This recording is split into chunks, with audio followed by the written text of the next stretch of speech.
ഞാൻ കൊടുക്കില്ല. എൻ്റെ എനിക്ക് വേണം. ആർക്കും കൊടുക്കില്ല.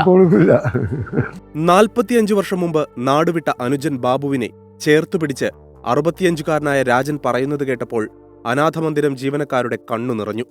അത്രയ്ക്ക് ഹൃദയസ്പർശിയായിരുന്നു ആ ജ്യേഷ്ഠന്റെ വാക്കുകൾ. നമ്മളെ വീട്ടിലേക്ക് വാ, റെഡിയായിട്ട് വാ. ഇതാണ് നമ്മുടെ വീട് കേട്ടോ.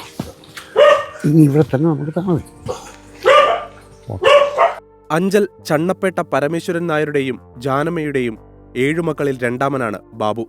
അമ്മ വഴക്കു പറഞ്ഞ സങ്കടത്തിൽ 15-ാം വയസ്സിലാണ് ബാബു വീട് വിട്ടിറങ്ങിയത്.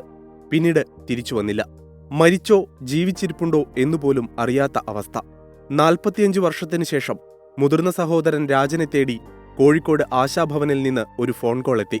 നാടുവിട്ടുപോയ അനുജൻ സുരക്ഷിതനായി ഇവിടെയുണ്ടെന്നായിരുന്നു ആ സന്ദേശം. പിറ്റേന്ന് തന്നെ ഏറ്റവും ഇളയ അനുജൻ സുരേഷിനെയും കൂട്ടി രാജൻ കോഴിക്കോട് വെള്ളിമാടുകുന്നിലുള്ള ആശാഭവനിലേക്ക് വണ്ടി കയറി. സേവൊക്കെ ചെയ്ത് മീശയൊക്കെ എടുത്താണ് ഞാൻ കുട്ടപ്പനാകുന്നത്. നേരെ വീട്ടിൽ കൊണ്ടുപോവുക. ആ സിവിലിൽ പോയി ഞങ്ങളൊരു എണ്ണത്തിന് 2 പേരും കൊണ്ട് ആടിച്ച് ഇച്ചാകും. അങ്ങനെയാണ്. കാരണം മേലെ ഇവിടെ വിട്ടു പോയത്. ഇറങ്ങാൻ നേരം രാജൻ അനുജനെയും കൂടെ കൂട്ടി. വർഷങ്ങളുടെ അകലം ആ സഹോദര സ്നേഹത്തിന് ഒരു പോറൽ പോലും ഏൽപ്പിച്ചിരുന്നില്ല.